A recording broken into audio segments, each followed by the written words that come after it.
Jake had been in the palace for 5 days when he found the hidden communication device. He was exploring his room, running his hands along the crystal walls, when he felt a small section that was different from the rest. It moved slightly under pressure. When he pressed it, a panel slid open to reveal a small alcove with what looked like a communication terminal. The device was clearly very old, built into the palace itself. Jake stared at it for a moment, then made a decision that would change everything. He activated the device and began transmitting on emergency Earth Defense Fleet frequencies. "This is Commander Jake Morrison, serial number EDF7749. Can anyone hear me?" For several minutes, there was only static. Then a familiar voice crackled through the speaker. Jake Morrison, this is Admiral Kate Sullivan. We thought you were dead. Where are you?" Jake felt relief wash over him. Kate Sullivan had been his commanding officer for 3 years, and she was one of the few people in the military who understood his interest in alien cultures. "Admiral, I'm inside the Valkyrian capital. I'm alive, but the situation is complicated." "Inside their capital? How is that possible? Are you a prisoner?" "Not exactly," Jake said. "It's a long story, but I need to tell you something important. I've discovered something about the Valkyrians that changes everything we thought we knew about them." Jake told Admiral Sullivan about Princess Zara, about how she had helped him, about the strange dream she had of Earth. He told her about Queen Thesa's reaction when she saw him, and about his own unexplained familiarity with Valkyrian culture. "Admiral." Sullivan listened without interrupting. When Jake finished, there was a long silence. "Jake," she said finally, "what you're describing sounds impossible. Are you sure you're thinking clearly? You've been through a traumatic experience." "I'm sure, Admiral. Something is connecting humans and Valkyrians in ways we never understood. I think there might be others like Princess Zara, people who are part human and part alien. If what you're saying is true, this could change the entire war. Jake, I'm going to patch you through to Dr. Tony Hayes at the Xenobiology Institute. He needs to hear this." A few minutes later, a new voice came through the communicator. Dr. Hayes sounded excited, even through the static. "Commander Morrison, this is fascinating. Can you describe the princess's physical characteristics in detail?" Jake described Zara's appearance, her unusual emotional responses, and her strange knowledge of human concepts. Dr. Hayes asked dozens of questions, and Jake answered them as best he could. "Commander," Dr. Hayes said when Jake finished, "what you're describing matches theories I've been working on for years. I believe that humans and many alien species are far more genetically compatible than we ever imagined. If this princess really is a human-alien hybrid, she will be proof of something incredible." "What do you mean?" "I mean that the barriers between species might not be as absolute as we think. There could be hybrids throughout the galaxy, people who represent bridges between different civilizations. If we could study the princess, if we could understand how her genetics work, we might be able to end conflicts between species forever." Jake felt his heart race. "Dr. Hayes, there's something else. I think the Queen might have had contact with humans before. The way she looked at me, it was like she recognized me." "That's even more significant," Dr. Hayes said. "Commander, you may have stumbled onto the most important discovery in human history, but you're also in terrible danger. If there are political factions in the Valkyrian government that want to keep this secret, they might try to silence you permanently." Admiral Sullivan's voice came back on the line. "Jake, we're going to send a diplomatic ship to try to open negotiations. Can you hold your position for another week?" "I'll try, Admiral. But there's a chancellor here named Vex who seems to want me dead. And I don't think the Queen knows how to protect me without revealing secrets she's not ready to share. Be careful, Jake, and keep that communicator hidden. If they find it, they'll know you've been in contact with us." After Jake closed the communication, he sat on his bed and thought about what Dr. Hayes had said. If Zara really was proof that humans and aliens could be connected, then everything he had been taught about the war was wrong. Maybe they were not fighting because they were natural enemies. Maybe they were fighting because they were afraid of what they might discover about themselves. The next day, Zara visited Jake in his room. She seemed nervous and kept looking over her shoulder as if she expected someone to follow her. "Jake," she said quietly, "I need to tell you something important. But first, promise me you will not think badly of me." "I could never think badly of you, Zara. You saved my life." Zara sat down across from Jake and took a deep breath. "I have been having more dreams about Earth, but these dreams are different. They feel like memories." "What kind of memories?"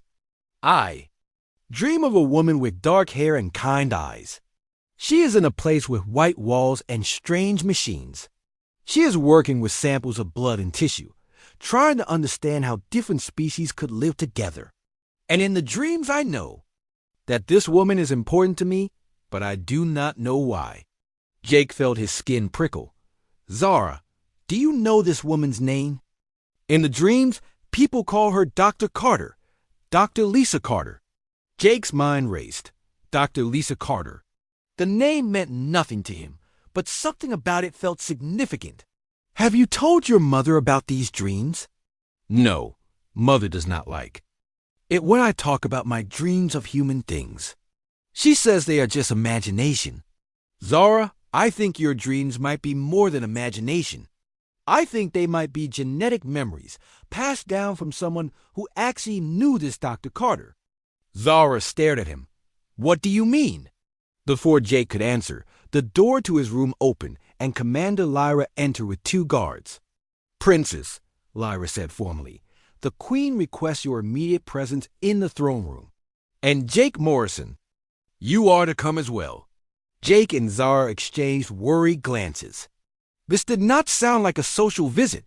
They were escorted through the crystal corridors to the throne room, where they found Queen Thesa waiting with Dr. Kent and a group of officials Jake had never seen before. At the center of the group stood a tall Valtherian with cold eyes and a cruel smile.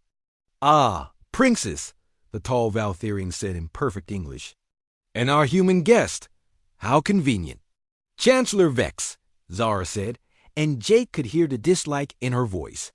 "Princess, I have been investigating the circumstances of your rescue, and I have discovered some very interesting facts," Chancellor Vex continued. "For instance, did you know that this human was carrying advanced communication equipment when he crashed on Zarian Prime?" Jake felt his blood turn cold. They had found his emergency beacon. "Communication equipment that has been used to contact the Earth Defense Fleet," Vex added. "In other words, Princess, your pet human is a spy." "That's not true," Jake said quickly. "I used my emergency beacon to let my people know I was alive. That's standard procedure for any pilot." "Standard procedure," Vex repeated mockingly. "And I suppose it's also standard procedure to gather intelligence about our capital city, our military capabilities, and our royal family?" Queen Thesa spoke for the first time. "What evidence do you have of these accusations, Chancellor?"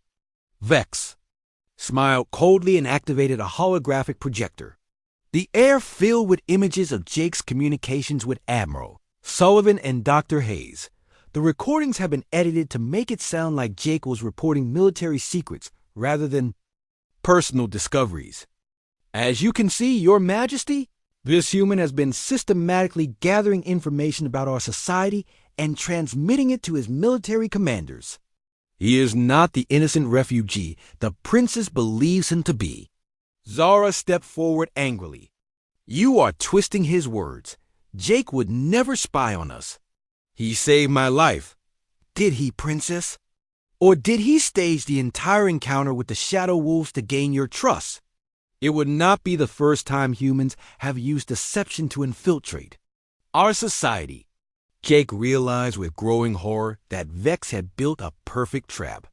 The edited recordings made him look like a spy, and there was no way to prove otherwise without revealing the real content of his conversations with Dr. Hayes. "Your Majesty," Vex continued, "I formally request that this human be put on trial for espionage, the penalty for which, as you know, is death. Queen Thesa looked at Jake with an expression he could not read. Jake Morrison, how do you answer these charges? Jake knew that anything he said could be used against him. But he also knew that Zara's safety might depend on the truth. Your Majesty, I am not a spy. I contacted my people to tell them I was alive and to share information that I believe could help end the war between our species. Princess Zara has shown me that humans and Valtherians are not natural enemies. We are more alike than different. More alike than different, Vex repeated, with contempt. Your Majesty, this human seeks to corrupt our princess with his alien ideas. I have evidence that he has been filling her mind with human propaganda, trying to turn her against her own people. That's a lie, Zara said fiercely. Jake has never tried to turn me against anyone. He has only shown me kindness and friendship. Dr. Kent stepped forward nervously. Chancellor, perhaps we should con. Dr. Kent could not sleep that night. He sat in his private laboratory, staring at the scan results from the human named Jake Morrison. The readings made no sense. They showed something that should have been impossible. The human's genetic structure was normal for his species. But there were other markers in his blood, markers that should not exist. They were faint, barely detectable, but they were there. Valtherian genetic markers. Dr. Kent had been the royal family's physician for 30 years. He had delivered Princess Zara himself 20 years ago. He remembered that day clearly because it had been so unusual. The princess had been born with genetic anomalies that he had never seen before. Her DNA contained traces of something foreign, something that looked almost human. At the time, Queen Thissa had forbidden him to investigate further. She had ordered him to destroy all records of the anomalies and never speak of them again. Dr. Kent had obeyed, but he had always wondered about those strange readings. Now, seeing similar markers in this human, Dr. Kent felt his world turning upside down. There was only one explanation that made sense, but it was so shocking that he barely dared to think it. The next morning, Dr. Kent requested a private meeting with Queen Thissa. She received him in her personal study, a smaller room behind the throne chamber that was filled with books and star charts. Your Majesty, Dr. Kent began carefully, I have completed my examination of the human. Queen Thissa looked up from the report she was reading, and there are some unusual findings. I believe you should see them yourself. The Queen's expression did not change, but Dr. Kent noticed her hands tighten slightly on the paper she was holding. What kind of unusual findings? Dr. Kent activated his portable scanner and projected the genetic analysis into the air between them. The swirling patterns of DNA hung in space like a complex piece of art. The human's genetic structure is normal, Dr. Kent explained. But there are trace markers here, here, and here. He pointed to specific areas of the projection. These markers are Valtherian in origin. Queen Thissa stared at the projection for a long time. When she finally spoke, her voice was very quiet. What are you suggesting, Doctor? I am suggesting nothing, Your Majesty. I am simply reporting what I have found. However, these markers are very similar to ones I found in Princess Zara's blood when she was born. The Queen stood up abruptly and walked to the window. The crystal city spread out below them, beautiful and peaceful in the morning light. But Dr. Kent could see the tension in her shoulders. You destroyed those records 20 years ago, the Queen said without turning around. Yes, Your Majesty, as you ordered, but I remember them. Queen Thissa was silent for several minutes. Dr. Kent waited patiently. He had served the royal family long enough to know when to speak and when to remain quiet. Finally, the Queen turned back to face him. Doctor, what I am about to tell you must never leave this room. Do you understand? Of course, Your Majesty. The Queen sat down heavily in her chair. For the first time since Dr. Kent had known her, she looked old and tired. 21. Years ago, I was on a diplomatic mission to the outer systems, she began. Our ship was attacked by pirates and crash-landed On a human colony world called New Haven, I was injured and stranded there for 3 months while my people searched for me. Dr. Kent listened without interrupting. The humans on New Haven took care of me, the Queen continued. They could have turned me over to their military, but they chose to help me instead. There was one human in particular, a scientist named Dr. Lisa Carter. She was studying alien biology, trying to find ways for different species to live together in peace. The Queen paused, and Dr. Kent saw pain in her eyes. Lisa was kind and brilliant. She helped heal my injuries and taught me about human culture. And I taught her about ours. We became friends. And then we became more than friends. Dr. Kent felt his breath catch. The implications were staggering. When my rescue ship finally found me, I had to leave, the Queen said. I could not. Bring Lisa back with me. The court would never have accepted a human queen, and Lisa could not abandon her work and her people to live in exile. And Princess Zara? Dr. Kent asked gently. Is the daughter of 2 worlds, the Queen finished. Half Valtherian, half human. I have hidden this truth for 20 years, but now there is a human in the palace who might help us understand what the princess truly is, Dr. Kent said. The Queen nodded. Zara has always been different, more emotional than other Valtherians, more curious about other species. She dreams of places she has never seen and knows things she has never been taught. I thought it was just her personality, but now I wonder if it is her human heritage calling to her. Dr. Kent thought about the princess and her unusual behavior over the years. Her fascination with alien cultures, her tendency to question traditions, her ability to learn languages quickly. It all made sense now. What do you want me to do, Your Majesty? I need you to run more tests, the Queen said, quietly. Find out exactly how much human DNA Zara carries, and see if there is any way to determine if this Jake Morrison is related to her in some way. Related? But that would mean that there might be other human Valtherian hybrids out there. Yes, the thought has occurred to me. Dr. Kent gathered his equipment. I will begin immediately, Your Majesty. But I should warn you, if the High Council discovers the truth about Princess Zara... They will try to remove her from the line of succession, the Queen finished. I know. Chancellor Vex has been looking for an excuse to challenge my rule for years. If he learns that my heir is half human, he will use it to start a civil war. Then we must be very careful. Yes, and we must decide what to do about Jake Morrison. He saved Zara's life, but his presence here complicates everything. After Dr. Kent left, Queen Thesa sat alone in her study for a long time. She thought about Lisa Carter and the 3 months they had spent together on New Haven. Those had been the happiest months of her life, but also the most painful. She had found love, only to lose it to duty and politics. Now her daughter, the product of that impossible love, had found her own connection with a human. The irony was not lost on Queen Thesa. Perhaps it was fate, or perhaps it was simply the human part of Zara recognizing one of her own kind. A soft chime indicated that someone was requesting entry. Come, the Queen called. Princess Zara entered the study, looking worried. Mother, I need to speak with you about Jake. What about him? The servants are talking. They say you plan to put him on trial for entering our space illegally. They say Chancellor Vex wants him executed as an example to other humans. Queen Thesa felt anger rise in her chest. Vex was moving faster than she had expected. And what do you think should happen to him?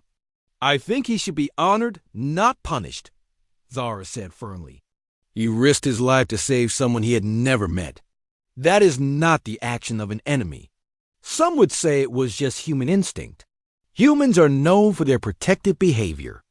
And some would say it was the action of someone with a good heart, Zara countered.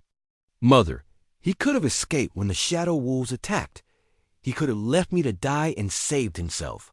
But he chose to fight for me instead. Does that not mean something? Queen Thesa looked at her daughter's passionate face and saw so much of herself at that age. And so much of Lisa Carter, too. You care about this human, the Queen observed. Zara's cheeks darkened with a blush. He is my friend. The first real friend I have ever had. Zara, there are things about yourself that you do not know. Things that might explain why you feel such a connection to this human. What do you mean? Queen Thesa almost told her the truth then. The words were on her lips, ready to spill out. But fear held her back. Fear of what the knowledge might do to Zara, and fear of what would happen if the secret became known. Nothing, the Queen said finally. Just that you have always been more open to other species than most of our people. Zara looked disappointed, but she did not press the issue. Will you protect Jake from Chancellor Vex? I will do what I can.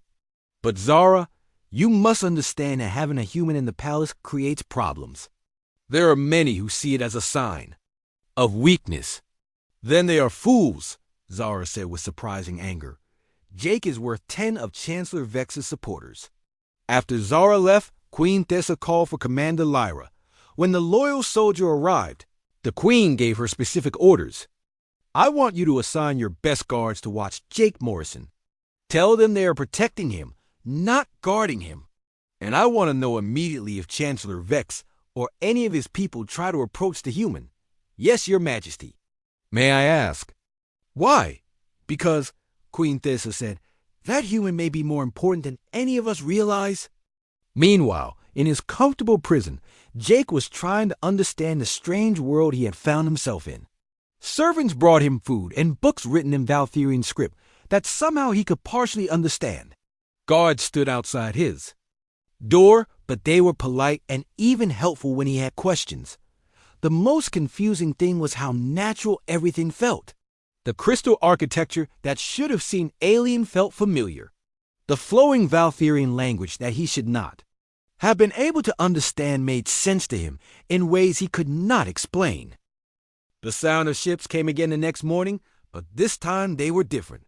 These engines were quieter, more refined. Jake and Zara crouched behind a cluster of tall crystals and watched as 3 elegant vessels descended from the orange sky. The ships were nothing like the military scouts from before. These were sleek and beautiful, with smooth curves and surfaces that seemed to shift color in the light. Symbols were carved into their hulls, symbols that made Zara gasp when she saw them. Royal Guard, she whispered in English, one of the phrases Jake had taught her. Jake looked at her worried face. Your people? Zara nodded, but her expression was complicated.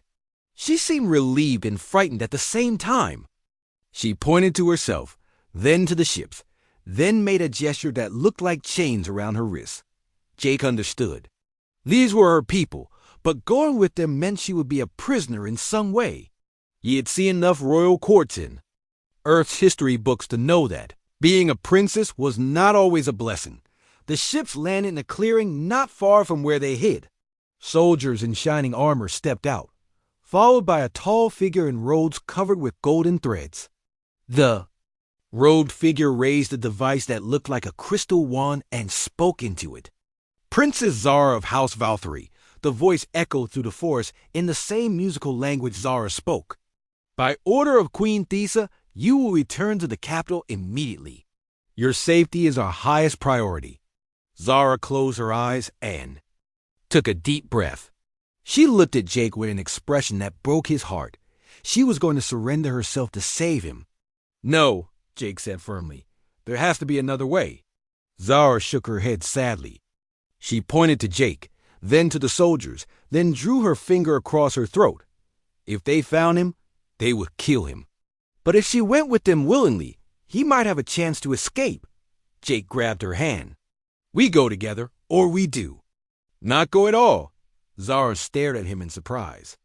No one had ever refused to let her sacrifice herself for others before. She started to argue, but Jake was already moving. He stood up and walked toward the clearing with his hands raised. Zara tried to stop him, but he was too fast. The soldiers spotted him immediately and raised their weapons. Wait! Zara called. Out, running after Jake, she said something quickly in her language, something that made the soldiers lower their weapons, but not put them away. The rogue figure approached them slowly. Up close, Jake could see that it was a woman with the same blue skin as Zara, but older, with silver streaks in her dark hair. Her eyes were sharp and intelligent. "Princess," the woman said in accented English, "you are safe. This is good." Jake was surprised that she spoke his language. Zara seemed surprised too. "Commander Lyra," Zara said formally, "this human saved my life. He is under my protection." Commander Lyra looked Jake up and down like she was examining a strange animal. "A human. Here. This is very unusual, Princess. He fought the shadow wolves to save me," Zara continued. "He could have escaped, but he chose to help me instead." The commander raised an eyebrow. "Shadow wolves? Here on Zarian Prime. That is impossible. They were destroyed years ago." "Someone sent them to hunt me," Zara said quietly. "Someone who wanted me dead." Commander Lyra's expression grew serious. She spoke rapidly to her soldiers in their own language. The soldiers immediately began scanning the area with their weapons and devices. "We will discuss this later," the commander said. "For now, we must return to the capital. The Queen is very worried about you." She looked at Jake again. "As for the human, he will come with us. The Queen will decide what to do with him." Jake felt his stomach drop. Being decided. A pawn by an alien queen did not sound like a good thing. But Zara stepped forward. "He is my property," she said firmly. "I claim him as my personal servant under the old laws." Commander Lyra looked shocked. "Princess, you cannot be serious. A human as a servant? The court will never accept it." "The old laws are clear," Zara said with all the authority of her royal birth. "I have the right to claim anyone who saves my life as my personal property. This human risked everything to protect me. I claim that right." Jake did not like being called property, but he understood what Zara was doing. She was using her royal status to protect him, just as he had used his weapons to protect her.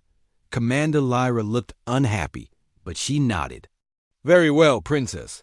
The human will travel with us as your servant, but he will be watched at all times." The journey to the capital took 2 days in the royal ships. Jake had never traveled in an alien vessel before, and he was amazed by the technology. The walls seemed to be made of living crystal that glowed with soft light. The floors were warm and comfortable under his feet. Everything was smooth and curved, with no sharp edges anywhere. Zara was given a private cabin, and Jake was assigned to a small room next to hers. The soldiers treated him with suspicious politeness, watching his every move but not being openly hostile. On the second day, Zara called Jake to her cabin. She was sitting by a large window that showed the stars rushing past as they traveled through space. She looked sad and worried. "Jake," she said carefully, "my mother, the Queen, she will ask you many questions." Jake sat down across from her. "What should I tell her? Truth," Zara said simply. "But be careful. Some truth is dangerous." Jake nodded. He understood that there were things about their time together that might not be safe to share. The way they had communicated, the way they had understood each other, the way they had trusted each other completely. "Zara," Jake said, "why did you save me? Your people and my people are enemies." Zara was quiet for a long time. Then she said something that surprised him. "I dream of Earth," she said softly.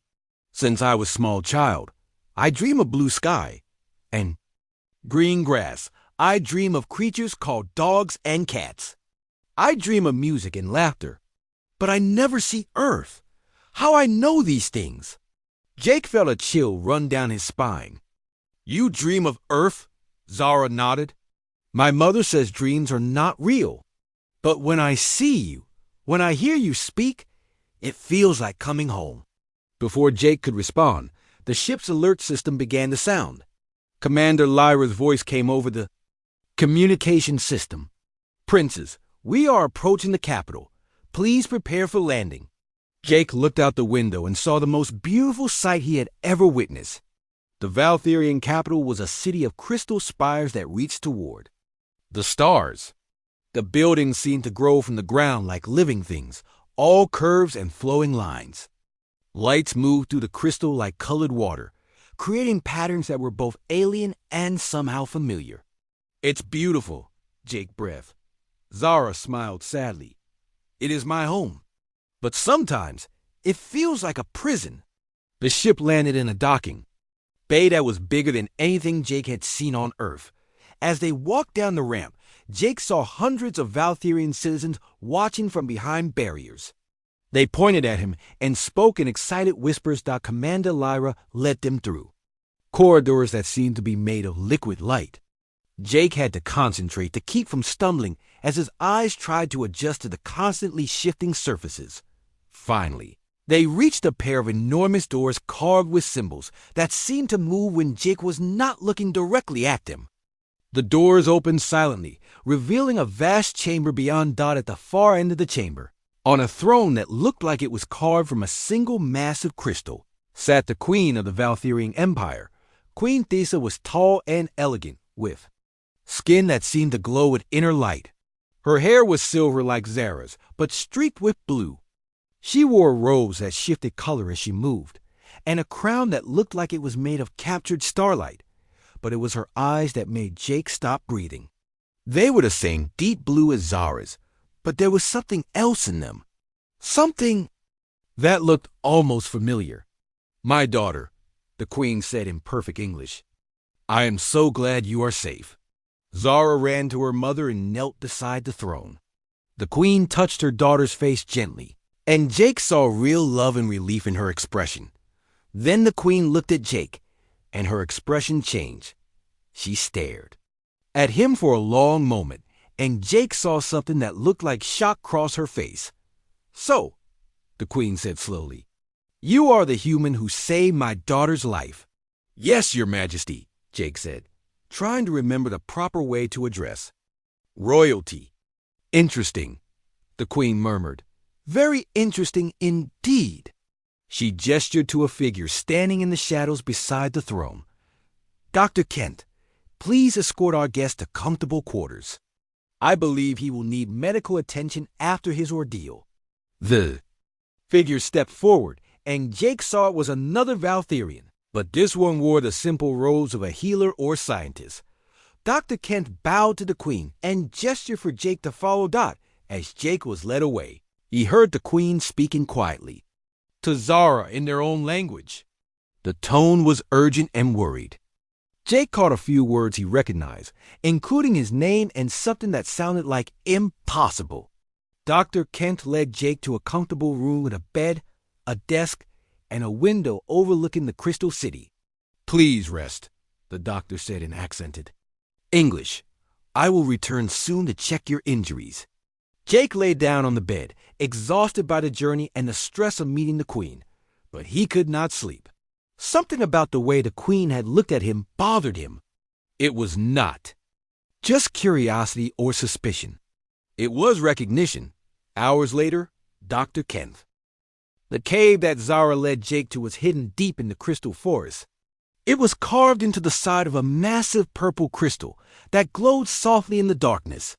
The entrance was narrow, just wide enough for one person to squeeze through, but inside it opened into a large chamber. Jake looked around in wonder. The walls were smooth and curved, covered in symbols that seemed to dance in the crystal light. Water dripped from somewhere above into a small pool in the corner.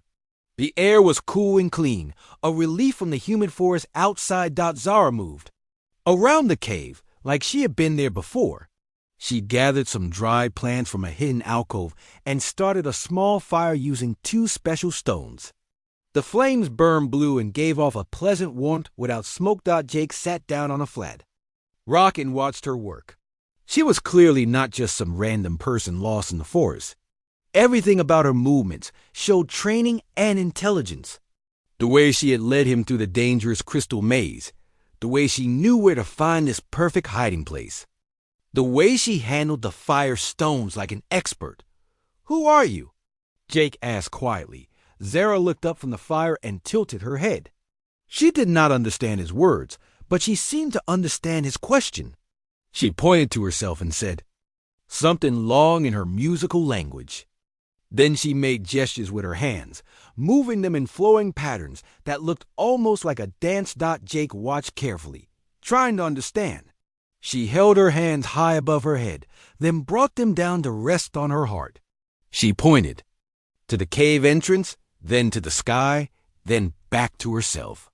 Jake got the feeling she was trying to tell him she was from somewhere important, somewhere far away. Important person, Jake said, nodding. You are someone important. Zara smiled and nodded back. Then she pointed to Jake and raised her eyebrows. In question, Jake thought about how to explain. He pointed to himself, then made a flying motion with his hands. Pilot, he said. I fly ships. He pointed to the sky where his crash fighter was. Zara seemed to understand. She made the flying motion too, then pointed to the sky and shook her head sadly. She had seen his ship crash. As the night went on, they worked together to make the cave comfortable. Jake used his survival pack to set up a small sleeping area. Zara found more plants and roots that she seemed to know were safe to eat. They shared Jake's emergency food rations and the alien plants. The strange fruits were sweet and juicy, better than anything Jake had tasted on Earth. Jake tried to clean his wounds with water from the pool, but Zara stopped him. She pulled out a small container from a hidden pocket in her dress. Inside was a blue gel that glowed softly. She dipped her finger in it and gently applied it to the cuts on Jake's arms. The gel felt cool and soothing. Within minutes, the pain was gone and the cuts began to close. Jake stared in amazement as the wounds healed completely, leaving only faint lines on his skin. How? Jake asked, looking at the container. Zara smiled and said something that sounded like KETH-not-more. She put the container away carefully, as if it was very precious. Jake pulled out his own first aid kit and showed her the bandages and antiseptic. Zara examined them with interest, asking questions in her language that Jake could not answer. But they both understood that they were sharing knowledge, showing each other how their people dealt with injuries. As the hours passed, they began to develop a simple way to communicate. Jake would point to something and say the English word. Zara would repeat it, then tell him the word in her language. They learned words for fire, water, food, sleep, and danger. Jake learned that Zara's people were called the Valkyrie. His people were humans. The planet they were on was called Zerion Prime in English, but Zara called it something that sounded like Exeron Tel. When Jake tried to say her name for the planet, Zara laughed. It was the first time he had heard her laugh, and the sound was like silver bells. She corrected his pronunciation patiently, the way a teacher would help a student. Your people, Jake said carefully. They are looking for you. Zara's face grew serious. She nodded and said something long and worried in her language. Then she pointed to herself and made a gesture like a crown on her head. Jake's eyes widened. A crown. She was royalty. That explained the fine dress, the healing gel, the way she carried herself with such confidence, even in danger. Princess, Jake said, pointing to her. Zara nodded sadly. She said a word that sounded like Seth Aranin.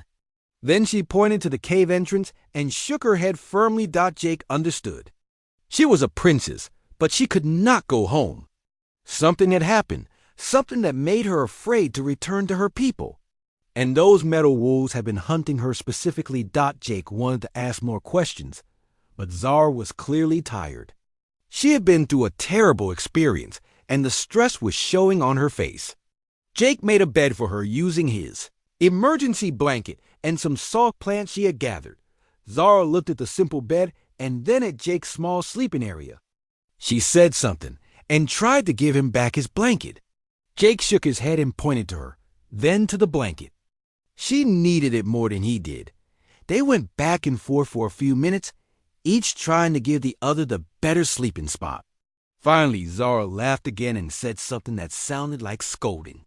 She took half the blanket and arranged It's so they could both share it while still having their own space. Jake settled down on his side of the cave, using his pack as a pillow. Zara lay down on her makeshift bed, but she did not close her eyes right away.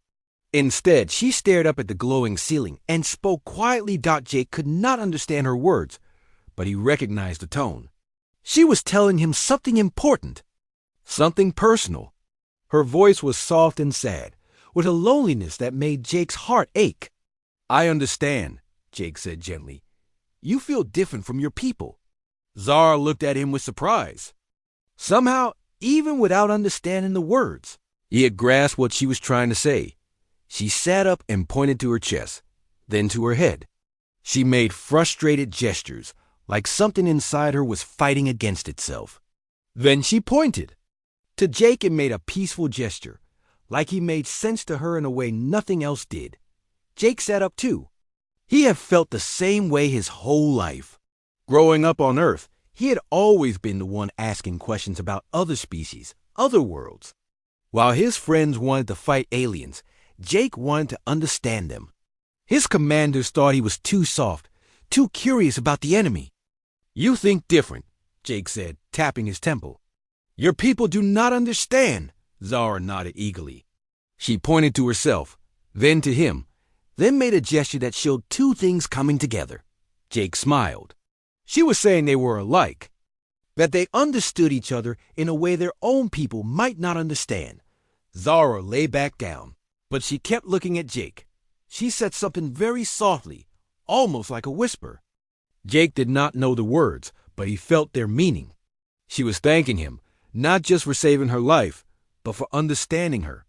"Sleep now," Jake said gently. "I will watch." Zara understood. She closed her eyes, and soon her breathing became slow and regular. But even in sleep, she stayed turned toward Jake, as if his presence brought her comfort. Jake watched over her through the night, listening to the sounds of the forest outside. Sometimes he heard the distant engines of ships searching for them. Sometimes he heard the calls of alien creatures hunting in the darkness. But inside their crystal cave, they were safe. As Jake kept watch, he thought about the strange turn his life had taken. Yesterday, he had been a pilot on a simple mission. Now he was protecting an alien princess who seemed to understand him better than anyone from his own species ever had. He looked at Zara's peaceful face in the blue firelight. Her skin might be blue and her hair silver, but her expressions were so human. The way she smiled, the way she laughed, the way she showed kindness to a stranger who should have been her enemy. Jake had been taught that aliens were dangerous, that they could not be trusted. But Zara had shared her food, her medicine, her shelter. She had risked her own safety to help him hide from her people's ships. Maybe, Jake thought, the war between their species was built on misunderstanding. Maybe they were not so different after all. When morning came, Jake woke to find Zara already awake, sitting by the small pool and washing her face. She had somehow managed to clean her dress and braid her hair neatly. She looked more like a princess. Again, but when she smiled at Jake, he saw the same warmth and friendship from the night before. "Good morning," Jake said. "Good morning," Zara repeated carefully, proud of learning the new words. They shared breakfast and prepared to leave the cave. Jake did not know where they were going, but he trusted Zara to lead them somewhere safe. As they stepped out into the morning light, Jake realized that whatever happened next, his life would never be the same. He had found something on this alien world that he had never expected to find. Not just safety, not just an ally, but a friend who understood him in ways no one ever had. And maybe, just maybe, that friendship could change everything. The metal ship fell from the sky like a burning star. Jake Morrison gripped the controls as his fighter craft spun out of control through the purple clouds of Zarian Prime. The engine was dead. Smoke filled the cockpit, and the ground rushed up to meet him fast. Come on, Jake muttered through gritted teeth.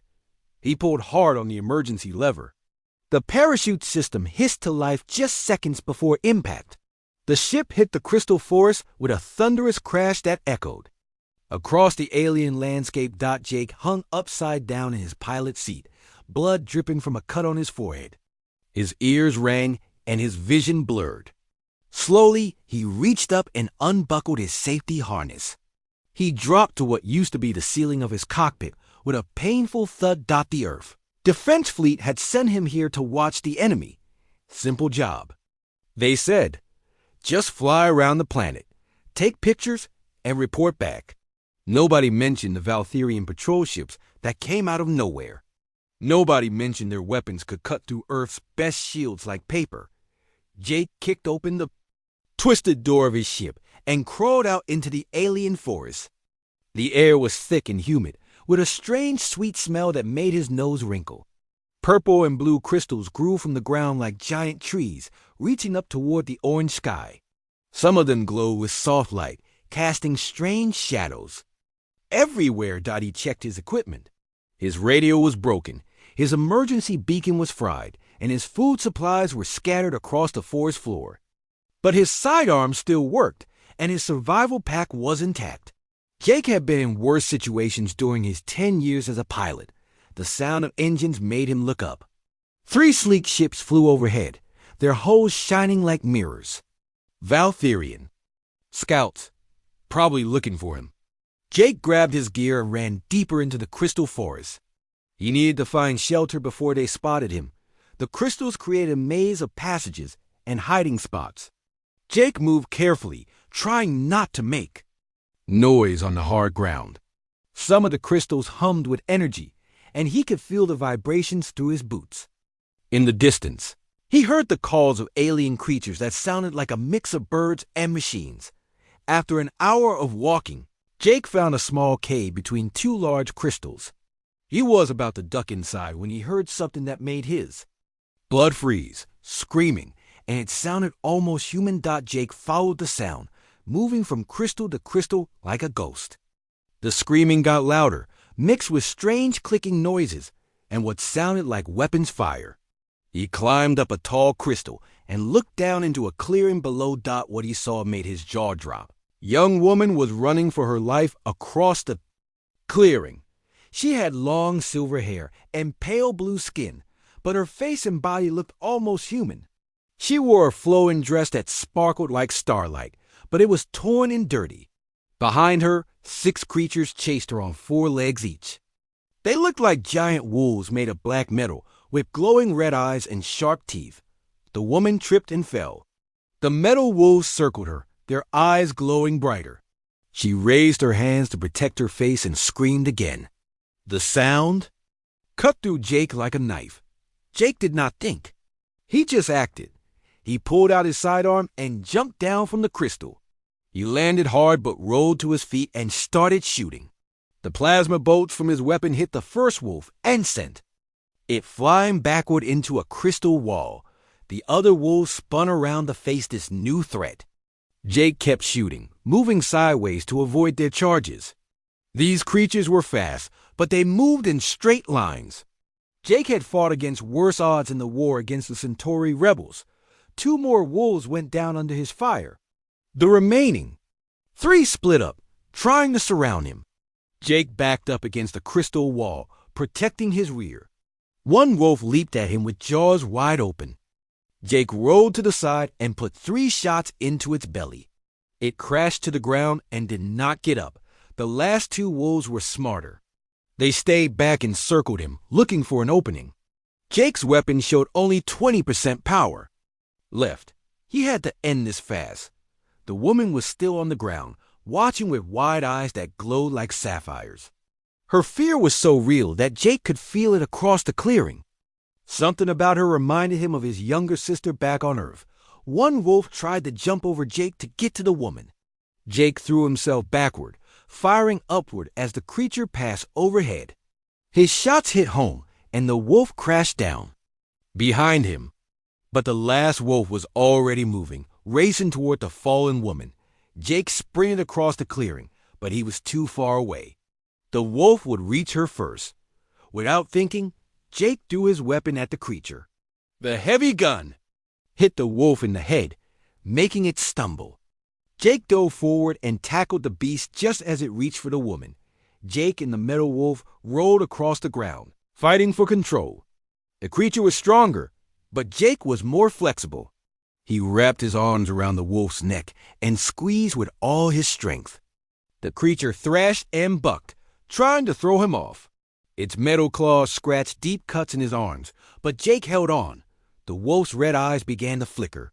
Jake squeezed harder, feeling the mechanical parts inside the creature's neck start to break. With a final shudder, the wolf went limp. Jake rolled off the dead creature and lay on his back, breathing hard.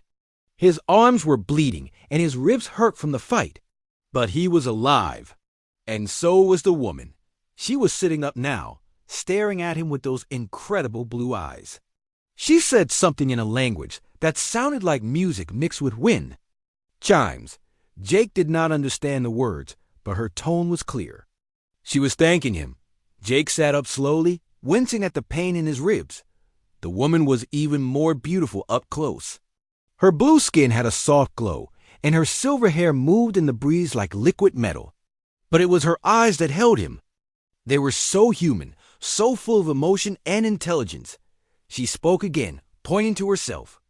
"Zara," she said clearly. Then she pointed to him and raised her eyebrows. "Jake," he replied, pointing to his chest.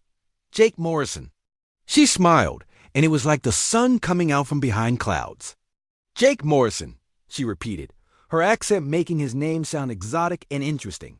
Zara stood up and walked to him.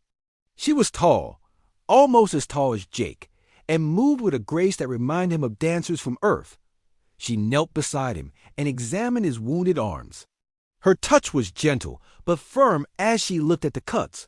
She said something else and pointed deeper into the forest. Jake did not understand her words, but her meaning was clear. They needed to get moving. The metal wolves might have friends nearby. Jake picked up his weapon and checked the power. 10% left. Not much, but better than nothing. He gathered his survival pack and slung it over his shoulder. Zara waited patiently, watching him with curious eyes. When Jake was ready, Zara started walking toward the deeper forest. She moved quietly, stepping carefully around the glowing crystals. Jake followed, impressed by how well she knew the terrain. Every few minutes, she would stop and listen, her head tilted like a cat hearing something far away.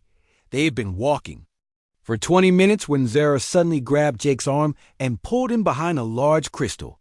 She put her finger to her lips and pointed upward. Jake listened and heard the sound of engines approaching fast. 3 Valkyrian ships passed overhead, their searchlights cutting through the crystal forest like bright swords. Jake and Zara pressed themselves against the crystal wall, hardly daring to breathe. The ships circled the area where Jake had crashed, then moved on toward the clearing where they had fought the metal wolves. After the ships were gone, Zara looked at Jake with new respect. She had seen him fight, seen him risk his life to save her, and now she was helping him hide from her own people's ships. Jake wondered what that meant, but he was grateful for her help. They continued walking deeper into the forest as the orange sun began to set. Jake had no idea where they were going, but he trusted this strange, beautiful woman who had appeared in his life like a miracle. Whatever happened next, they would face it together.